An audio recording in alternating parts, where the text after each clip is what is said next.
donde los dueños de esta tierra son los hijos de Dios, los que somos los coherederos juntamente con Cristo. Y pues no es por presumir, pero dice la Escritura que delicias a tu diestra para siempre. Así es que, pues bueno, entonces esta es una casa de donde sale abundancia de vida para las naciones, ¿verdad? La palabra nos enseña que la misma palabra tiene poder para restaurar todas las cosas. Hay un poder para restaurar. Tiene poder para reformar. Tiene poder para traer al orden lo que se salió de orden. Pero la palabra utiliza un componente o una palabra que es muy importante, que es la palabra arrepentimiento. Es prácticamente imposible que lo que se ordenó se ordene si no hay arrepentimiento. Pero de acuerdo a la Escritura, ¿qué significa arrepentimiento? Esto va a ser clave, ¿sí? De acuerdo a la Escritura, arrepentimiento, ¿qué es? Dejar atrás el pecado. No, no es eso. Nacer a una vida nueva tampoco. Perdón. Es un cambio de mentalidad y de dirección. Sí. Bueno, del reino ya fuimos trasladados, ¿sí? O sea, eso ya es una realidad para nosotros. Pero usted, ya estando en el reino, probablemente tendrá que arrepentirse si algo no probablemente, tendrá que arrepentirse si algo se salió de orden. ¿Sí? El detalle es que generalmente se habla de arrepentimiento desde una óptica de salvación. Y para salvación, el arrepentimiento ocurrió ya. Fue algo que ya nos pasó. Cuando nosotros, ahí sí, llegó la convicción de pecado del Espíritu Santo, pero no sabíamos que arrepentirse era un cambio de dirección. ¿Sí? Lo que nos ocurre cuando nos vino la conciencia de pecado por el Espíritu Santo, aunque no fuera razonado, es que nos dimos cuenta que necesitábamos un Salvador. Cuando Cristo viene a nuestra vida, ¿por qué hay un cambio de dirección automático? Por causa de la nueva naturaleza.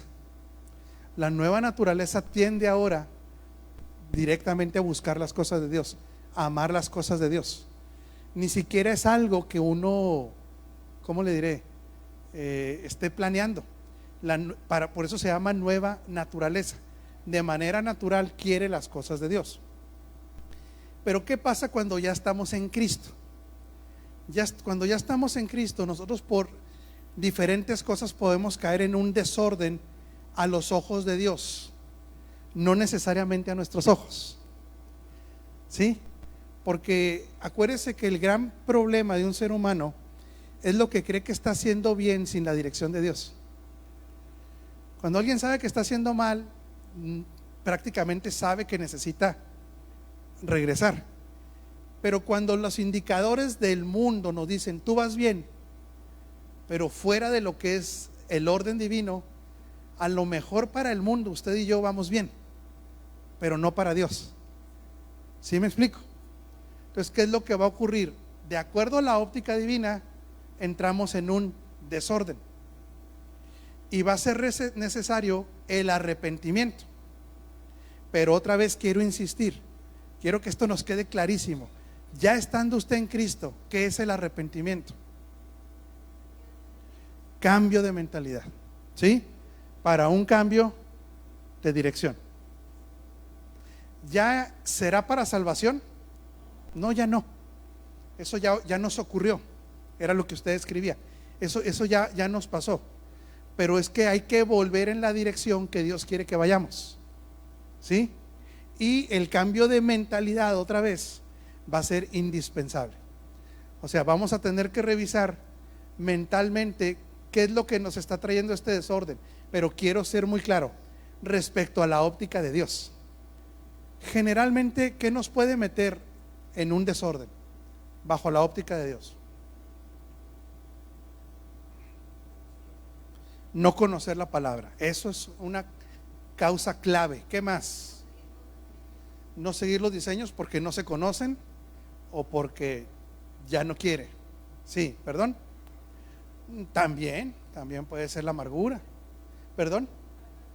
Falta de perdón también. y sobre todo va a ser quién está influyéndolo en su vida, a quién está oyendo, con quién se está juntando, quién le está sustituyendo los diseños de Dios.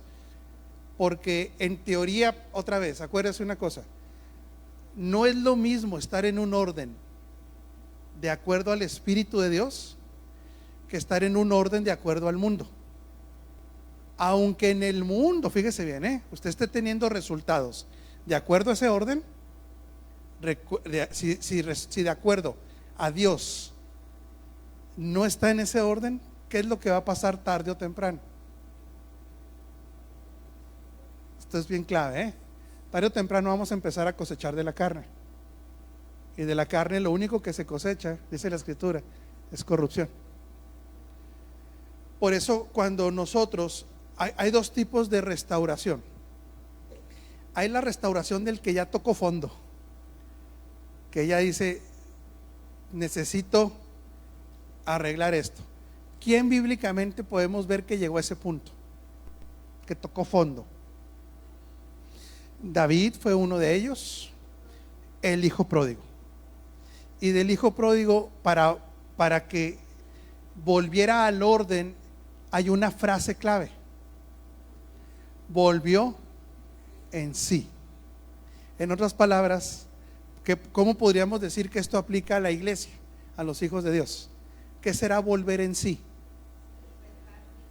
Despertar, más o menos.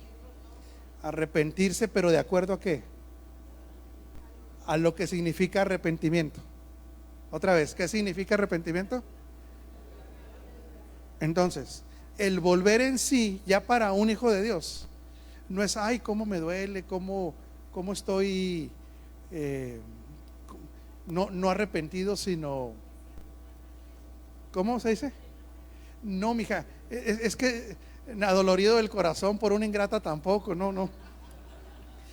Es que acuérdese que se confunde mucho, hasta Fer ya dijo, remordimiento con arrepentimiento. Porque la gente dice, bueno, es que ya entré a un remordimiento.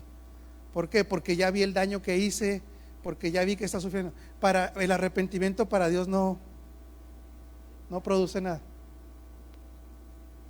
¿Por qué? Porque el remordimiento, para Dios no produce. Porque el remordimiento no implica algo, no implica cambio. Es puro sentimentalismo, por causa de lo desastre que está provocando uno. ¿Me explico? Que lo hemos muchas veces puesto de ejemplo. El que ya le pegó la cruda siempre anda con remordimientos. Pero si se la cura en la tarde otra vez con alcohol, nomás fue remordimiento. Porque sí, porque no hubo un arrepentimiento, no hubo un cambio de dirección, y lo que está justificando mentalmente es que así soy yo, así nací y así me moriré. Y por eso es que la Escritura, lo digo con todo respeto, jamás estará de acuerdo que alguien que fue alcohólico se siga diciendo alcohólico. La Escritura jamás apoyará eso, porque fui alcohólico, pero desde que estoy en Cristo soy una nueva criatura. Yo ya no soy alcohólico, ya no soy drogadicto, ya no soy dependiente emocionalmente, ya no. Todo eso para alguien que no está en Cristo está bien, para el que está en Cristo no. El que está en Cristo, eso quedó ¿dónde? En la cruz. Así lo declara. Por eso una persona que continuamente está declarando lo que ya no es en Cristo es una confusión. Pero primero es una mentira, porque Dios declara algo de él y luego uno declara lo contrario. ¿Sí me explico? Por eso es que para Dios el volver en sí, ayúdeme, ¿qué será? Cambio, ¿qué más? ¿Qué más? Pero este volver en sí, ¿en qué radica para Dios? Reconocimiento de situación, casi. Pero el arrepentimiento es, me vuelvo a posicionar. Aquí les ayudo. El volver en sí, de acuerdo a Dios, es saberse quién es en Cristo, su identidad en Cristo. Sí, no con Cristo, no como cristiano. Mi identidad en Cristo me declara lo que yo soy en Él. Acuérdense que es clave saber que la identidad en Cristo nos transfiere ¿qué? Esto es clave, ¿eh? Por eso la identidad es en. ¿Qué nos transfiere la identidad en Cristo? No, eso ya fue transferido. Pero la identidad me transfiere a mí la certeza y la seguridad de que al ser en Cristo yo tengo sus derechos, cualidades, habilidades, posición, porque estoy en Cristo. Si nota la clave de estar en. Por eso la Escritura continuamente en el Nuevo Pacto, en el Nuevo Testamento, va a encontrar una cantidad de frases, joven Ortiz, de en Cristo. Por ejemplo, no dice todo lo puedo con Cristo. No. Porque mucha gente, acuérdese, cuando era religioso decía, mientras Él vaya de mi mano, ¿eh? No, Él dice, yo no quiero ir de tu mano. Porque Él va conmigo. Es que Jesús va conmigo. Y hasta hacemos cara de santo, ¿eh? No, pues se puede zafar. Es que yo puedo ir con alguien y decirle, y sacamos las manos de cangrejo, Señor, ¿verdad?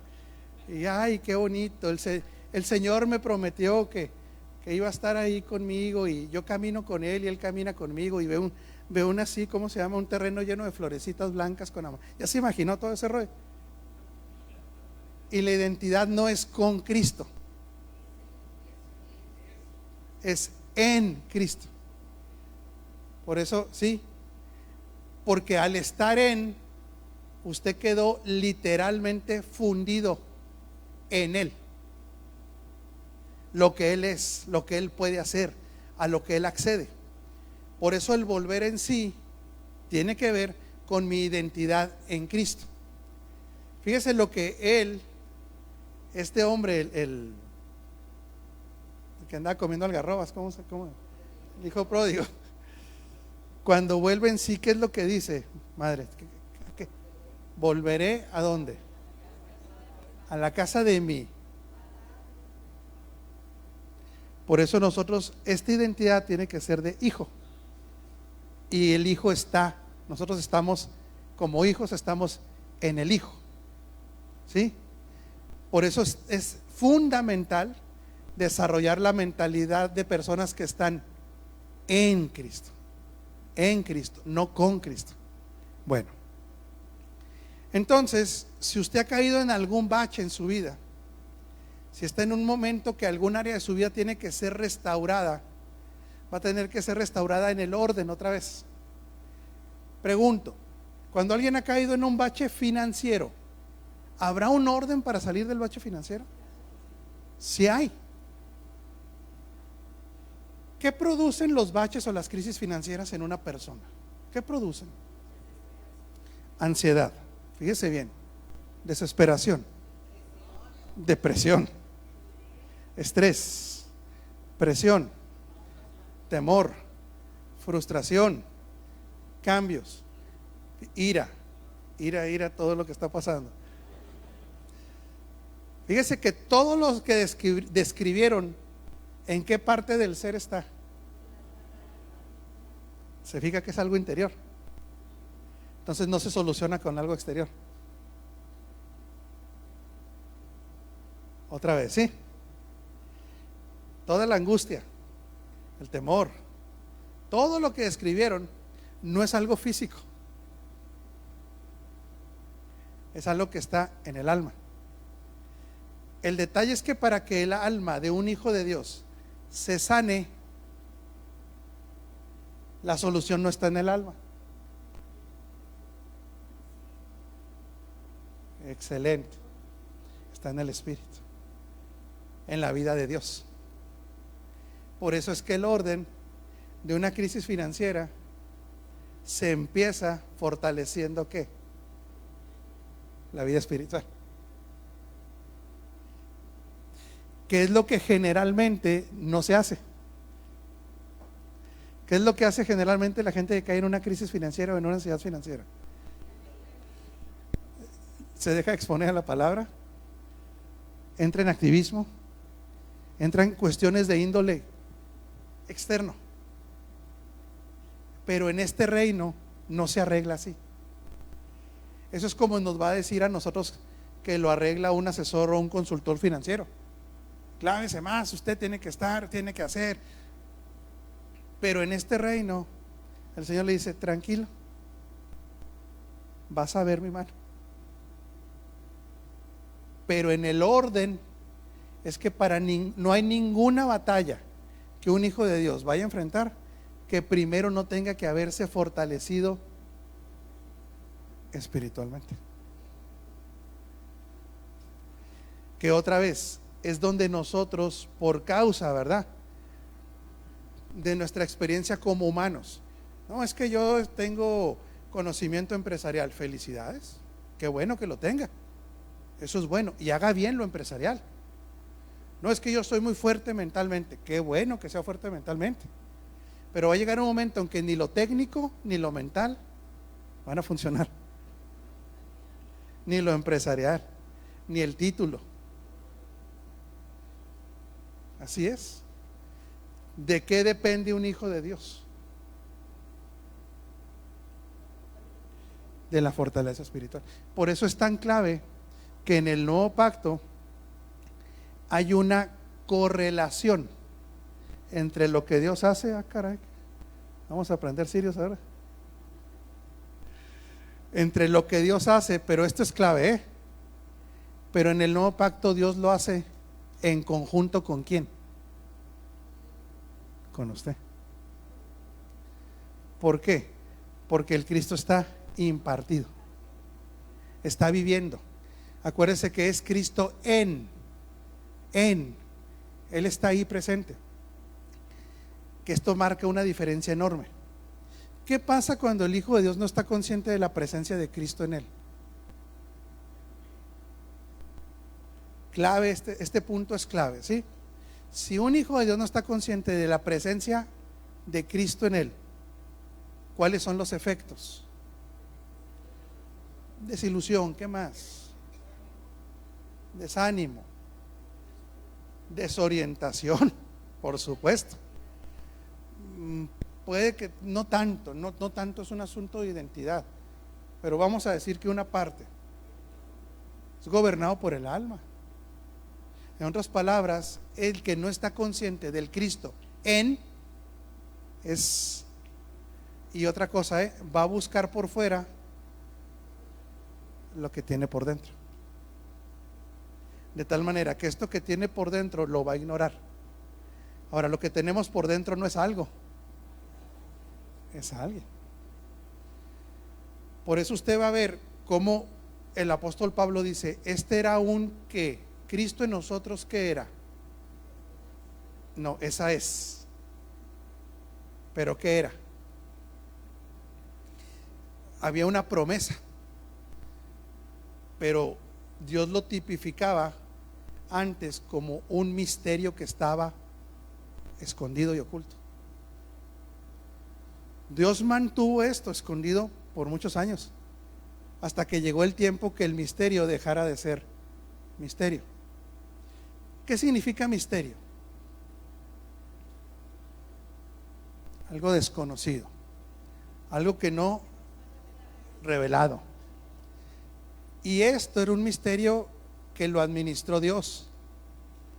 Ojo, otra vez, esto es clave, ¿sí? En otras palabras, Dios los tuvo por siglos. ¿Cómo? Escondido. O sea, el que tenía el plan de que no se supiera era Dios. ¿Por qué?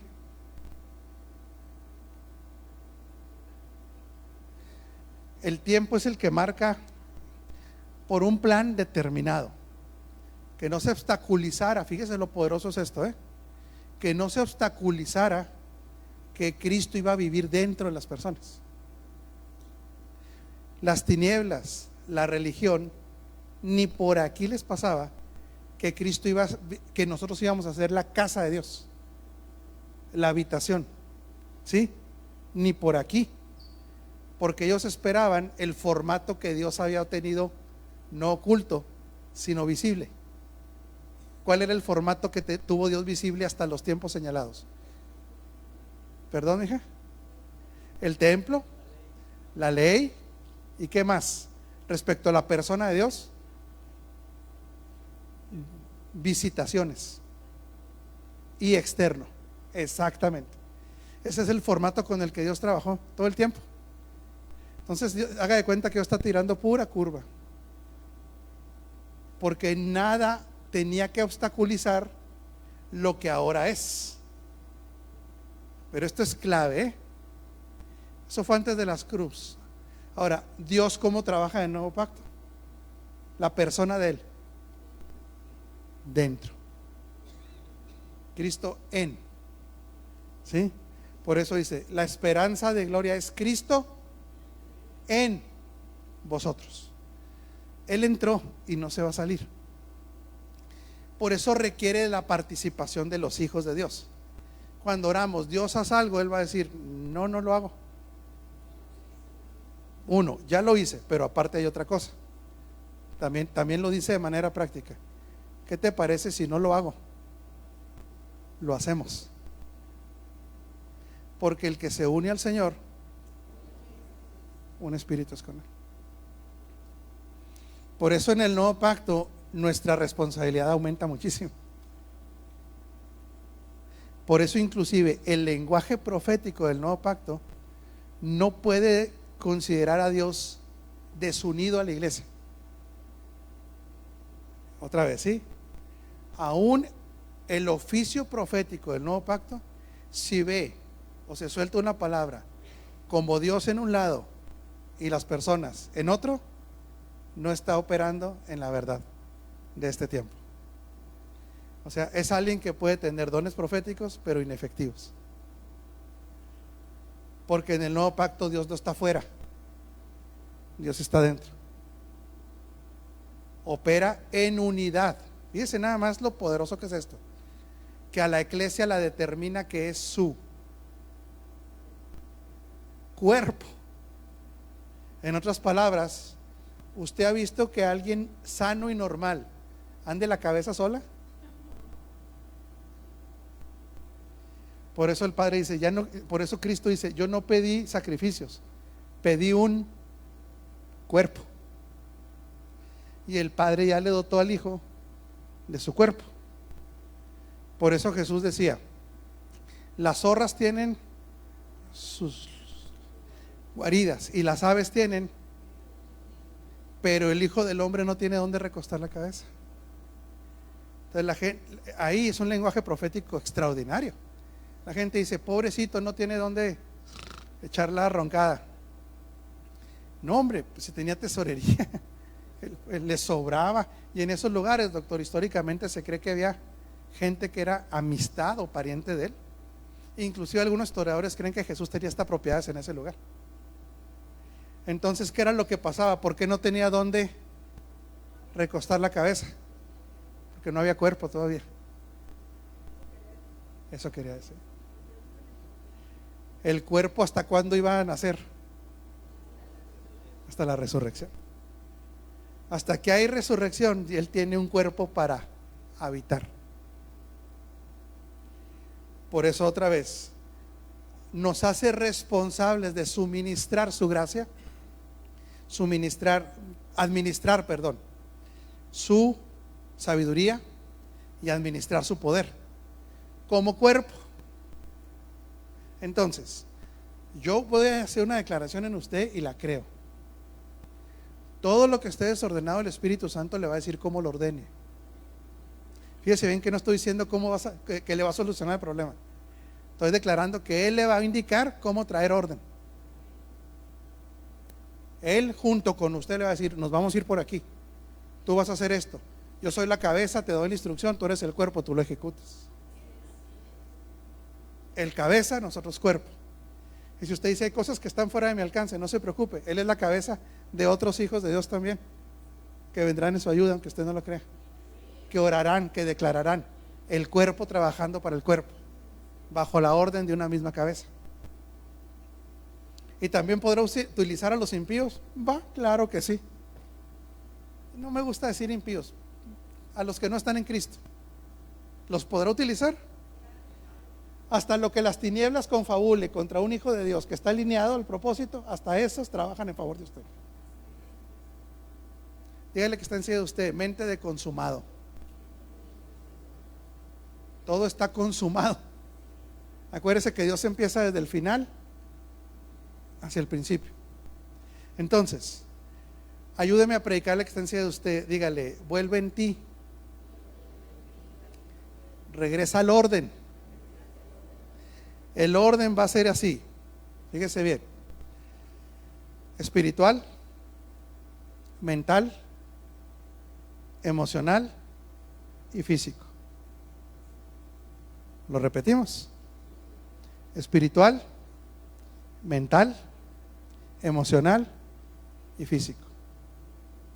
O sea, ese es el orden para poner orden. No sé si capte. Es el orden para que todo venga al orden. ¿En las finanzas también? Claro que sí.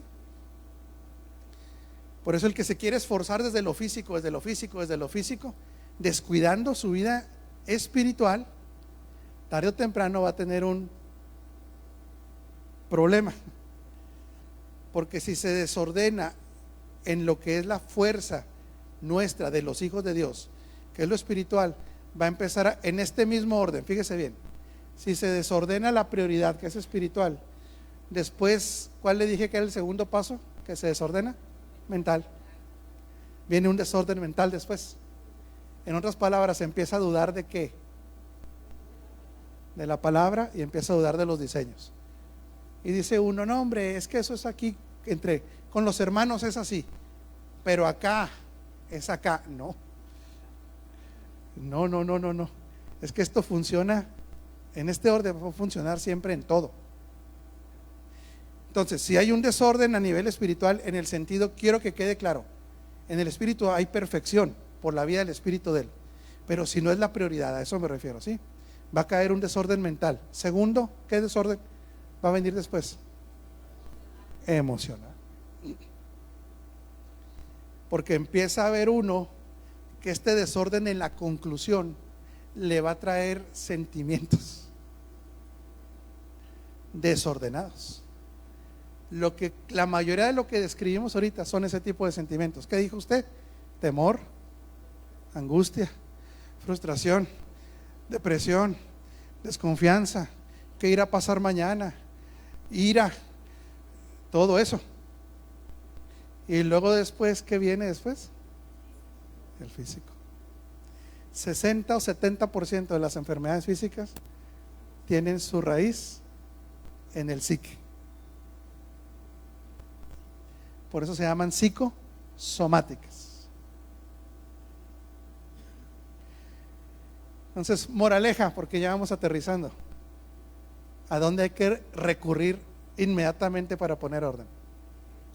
La vida del espíritu. Para acomodar lo espiritual. Y esto nos va a traer un orden en nuestro actuar. Va a traer un orden mental. Nada más que ojo con esto, orden mental de acuerdo a qué? A los diseños de Dios. A concluir bajo la identidad de estar en Cristo. ¿Sí? ¿Se le irá a sanar las emociones? Claro que sí. Porque ¿qué viene después de este ordenamiento mental? ¿Cómo impacta? ¿Por qué impacta la emoción? Porque él produce paz como fruto del espíritu. Hay confianza, le da fuerza para ponerse en paz con los demás, le ayuda a reconocer sus errores, le ayuda a decir una palabra que es muy difícil decir, perdón, ¿sí? Y a perdonar. Entonces viene una estabilidad emocional. ¿Qué le irá a pasar al cuerpo? Se le va a notar, se le van a mojar las orejas, va a volver a sonreír, van a quitársele las patas de gallo. No me refiero que tenga piernas delgadas, no estoy hablando de eso. Estamos hablando de se animó mi jefita, hombre. ¿Qué pasó, jefa? No se ventané. Qué bonito pelo trae ahora ya. Muy guapa señora, ¿verdad? Y empieza, desde ese orden, empieza lo que la Escritura llama la salvación integral. En el espíritu, salvos. El alma en el proceso de ser sanada. ¿Sí queda claro? Sotería. El alma se empieza a sanar. Entonces, todo esto va a traer tarde o temprano un orden también ¿qué? Financiero. Entonces, no intente arreglar lo financiero sí, primero fortalezcase, crezca, que se incremente la vida esta espiritual. Va a agarrar sabiduría, va a agarrar discernimiento, no se lo van a llevar al baile, van a ocurrir otra vez cosas que lo van a hacer discernir. ¿Sí? Bueno, Pastor Sergio quiere que saludemos, o que el doctor ya lo noto inquieto. Al doctor anda inquieto. ¿No anda inquieto? Anda relax ahora. Bueno, pues queremos saludar a personas que nos están siguiendo en este momento hasta Canadá, a Tucumán, Argentina, a Ciudad Chihuahua, a Ciudad Juárez, República Dominicana, a Aguascalientes, a Oaxaca, a El Paso, Texas, a Nueva York, a Monterrey, Nuevo León, a Houston, a Chile, a Parral, a Sucre, Venezuela, Huauchinango, Puebla, Punta Arenas, Costa Rica y la Ciudad de México por lo pronto, apóstol. ¿No hay comentarios, preguntas? No más. Bueno, entonces le hago una pregunta capciosa. Una vez que entendemos que este volver en sí nos hace ordenarnos, vamos a entrar de lleno a la vida de las finanzas. ¿Será importante tener un presupuesto? Sí. Gracias. Ya ando muy bien, gracias a Dios. Cada día mejor, se manifiesta sano y cada día se manifiesta más. ¿El presupuesto será sinónimo de qué? Orden. Exactamente. Fíjese bien cómo una mente desordenada confunde fe con desorden. Otra vez, ¿sí? Usted puede platicar con gente y decir, ni me preocupo, ni si administro, si ni administro, no sé ni cuánto gano, no sé ni cuánto gasto, pero tengo mucha fe. Es que hay gente que lo dice. Hay gente que uno le dice, oye, ahí andas con las tarjetas ya, o firme y firme pagarés, y la gente dice, no me importa, es que Dios, ¿qué?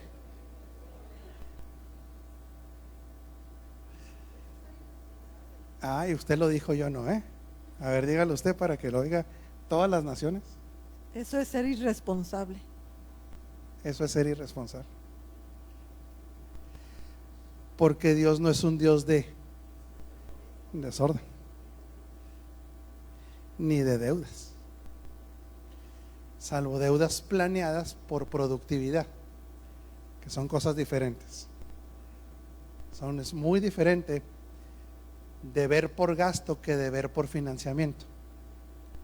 Sí, captan la enorme diferencia. Ahorita eso lo vamos a explicar. Pero no digamos que es fe el ahí se va. Eso no es fe. El tú fírmale, al cabo ahí Dios dirá. Ahí va el aval, al cabo es mi compa. El pobrecito, ¿cómo no ayudarlo? Pues pobre el aval, por supuesto. Por eso Proverbios dice que aguas cuando usted dé una firma de aval. Proverbios lo dice, más vale que te quedes con qué. Si usted da una firma de aval, ¿qué cree que dice Proverbios? Que no, que te quedes con una garantía. No con la deuda. O sea, échale. Pues si lo hace mal, se va a quedar con la deuda. Entonces, el presupuesto no es falta de fe, es equivalente a ser buen mayordomo. Esto es clave, ¿sí? Se nos fue el tiempo ya para hablar del orden de un presupuesto genérico. Eso lo vemos el otro martes. ¿Qué les parece? ¿Sí? Hace mucho que no cenamos, ¿verdad, doctor? Sobre lo que estabas diciendo, el mismo Señor nos dice en los evangelios que si vamos a reunirnos para construir una torre, primero tenemos que planearlo y presupuestarlo. Y lo dice Proverbios.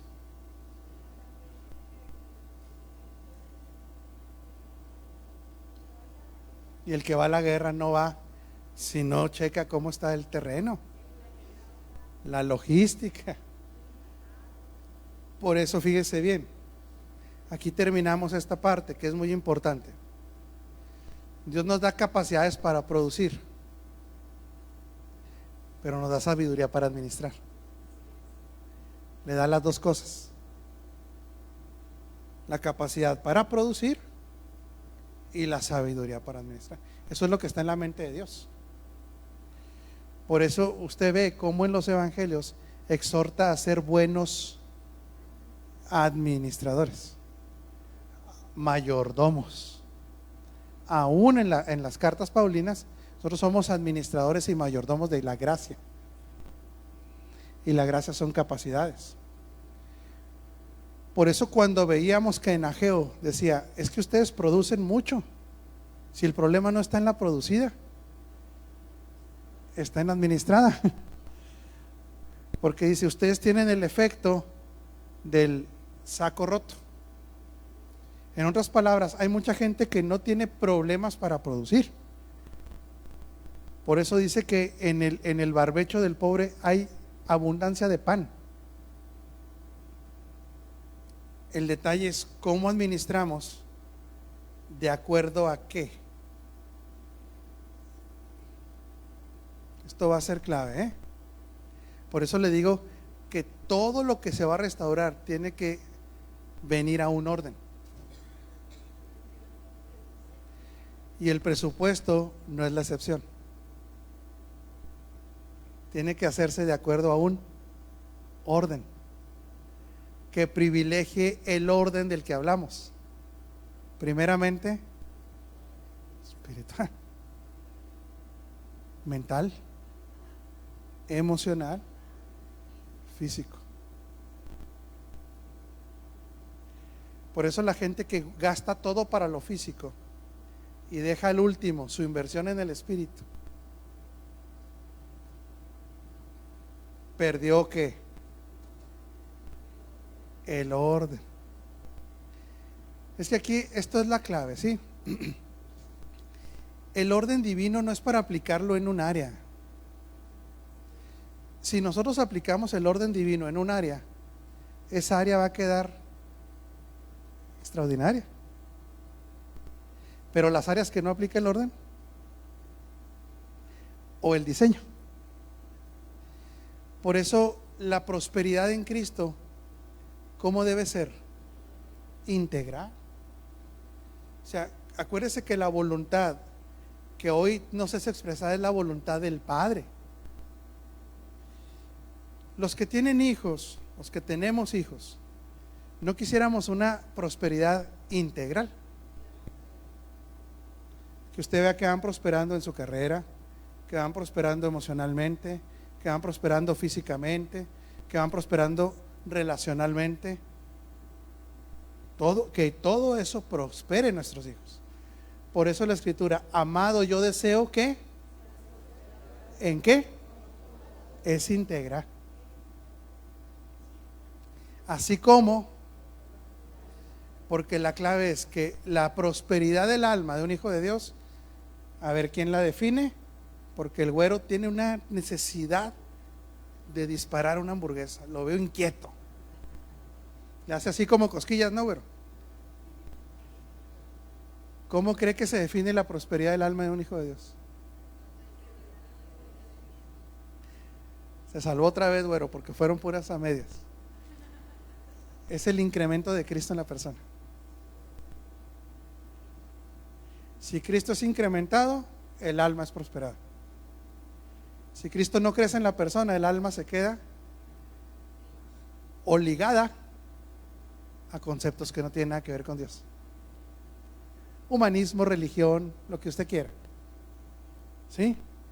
Entonces, esta prosperidad integral es la que tiene deseo el Padre que todos sus hijos experimentemos. Así como usted, mamá o papá, quiere que sus hijos prosperen en todo. Y ahí le paramos para hacer el presupuesto el otro martes. ¿Quería cenar usted el próximo martes, doctor? Me está echando la barra el doctor. Sí, no, sí, tienes razón.